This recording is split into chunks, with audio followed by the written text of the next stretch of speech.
Most fathers are doing everything right. They show up, they help with bedtime, they do the feeds, the baths, the Saturday morning cartoons. They are present in every way that looks like presence from the outside, and their baby still reaches past them for mom. Not every time, but enough times that something quiet settles in. Not quite hurt, not quite jealousy, just a question that never quite gets asked out loud. What am I missing? Researchers spent years trying to answer that exact question, and what they found was not about time, not about effort, not about how many diapers you changed or how many night feeds you survived. They eventually identified 7 small things, 7 specific habits that almost no father is doing, not because they do not love their baby, but because nobody told them these things existed, and the gap between the fathers who knew them and the fathers who did not showed up clearly in the data, in attachment scores, in stress hormone levels, in how the baby's brain developed over the first 12 months. 7 things, all of them small, none of them complicated. The first one is something you could do in the next 10 minutes. The floor. Not a metaphor, literally the floor. Researchers studying father-infant interaction at the University of Michigan filmed hundreds of fathers with their babies across the first year of life. They were looking for the behaviors that predicted strongest attachment at 12 months, feeding patterns, response times, holding duration. What actually predicted it surprised everyone in the room. Fathers who regularly got on the floor, who lowered themselves to the baby's physical level during play, during calm moments, during ordinary nothing, had babies who showed dramatically stronger attachment responses at 12 months than fathers who primarily interacted from standing or sitting height. Not fathers who spent more time, fathers who got lower. Because from a baby's perspective, height is not just physical information, it is neurological data. A large figure standing above them activates a low-level threat monitoring response in the nervous system. Nothing dramatic, just a quiet background process running constantly. Is this safe? Is this predictable? Should I stay alert? A father at floor level sends a completely different signal to that same nervous system. The monitoring switches off, cortisol drops, and in that state, that specific neurological state that only arrives when the threat assessment goes quiet, the baby's brain does something it cannot do while it is busy monitoring. Bonds. 10 minutes on the floor is not playing. It is recalibrating your baby's nervous system's entire relationship with your presence. You are teaching their brain that you, specifically, your size, your voice, your energy means safe. Most fathers never do this because nobody told them the floor was where the real work happens. Now it is on the floor. Stay there. The voice. Most fathers assume their baby needs simple words, short sounds. Baby talk, the simplified, high-pitched version of language that feels like the right register when someone so small is looking up at you. But what if the father's normal voice, the real one, the one you use when you aren't performing for anyone, is doing something far more important than any carefully simplified word? Stanford's Language and Cognition Lab spent years studying what happened to babies based specifically on how their fathers spoke to them. Not mothers, fathers, because the research on maternal speech was already extensive. What was missing was the paternal piece. What they found reframes everything.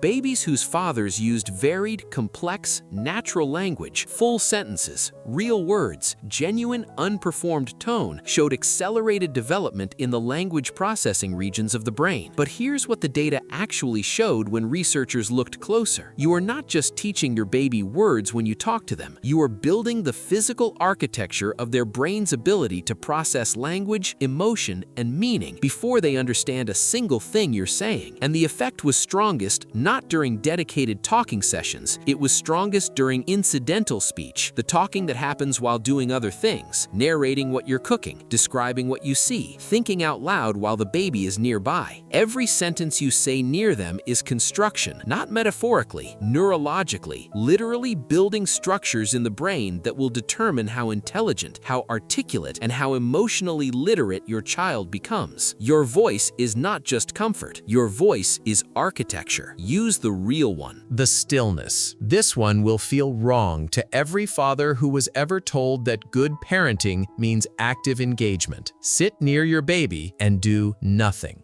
Not nothing forever. Present nothing. Calm, unhurried, aware nothing. Where you are physically near them, clearly not going anywhere, and not filling the space with stimulation or performance or the subtle pressure of someone who needs the interaction to go well. Most fathers, when they are with their baby, feel a background urgency to be doing something, playing, entertaining, making something happen, because doing something looks like good fathering, and doing nothing looks like being checked out. But here is what is actually happening in your baby's brain when you simply sit near them and exist. Researchers at the Max Planck Institute studying parental proximity found that babies who had regular exposure to a calm, nearby, non-stimulating paternal presence showed measurably lower baseline cortisol levels than babies who only experienced their father during active interaction. Their stress hormone dropped measurably from a father sitting in the room doing nothing in particular. Because your baby's nervous system is not only learning what you do, it is learning what your presence feels like. It is building a neurological template, a felt sense of what it means when you are in the room, whether your arrival means stimulation and performance and something being asked of them, or whether it simply means the room just got safer. You do not have to be doing something for your presence to be doing something. That is not a comforting thought. That is neuroscience. Sit near them, stay calm, let that be enough. The repair. Every father loses patience. Every father has a moment, too tired, too depleted, too far past empty, where they are sharper than they meant to be, where they pull away when the baby reaches, where they hand the baby over because they have nothing left. These moments are not the problem. What happens in the 60 seconds after them is. Researchers at Harvard's Center on the Developing Child studied what they called the rupture and repair cycle in parent-infant relationships. They were not measuring the absence of difficult moments because every relationship has them. They were measuring what fathers did immediately afterward. What they found changed how developmental psychologists think about paternal bonding entirely. Fathers who consistently repaired, who came back after a moment of withdrawal or impatience, who re-engaged gently, who let the interaction find its way back to warmth without making it a production, had babies who showed significantly more resilience in stress response tests at 18 months, more resilient than babies whose fathers had fewer ruptures but also fewer explicit repairs. The repair itself is building something in the baby's brain, not despite the rupture, because of how it ends. A baby who experiences disconnection followed reliably by reconnection learns something that cannot be taught by any amount of perfect parenting. Relationships survive difficulty. The people who love me come back. Distance is not permanent. This is the neurological foundation of every secure relationship your child will have for the rest of their life. Built not from perfection, built from repair. You do not have to get everything right. You have to come back. Come back gently. Come back consistently. Come back even when you aren't sure they noticed you left. They noticed. The attention.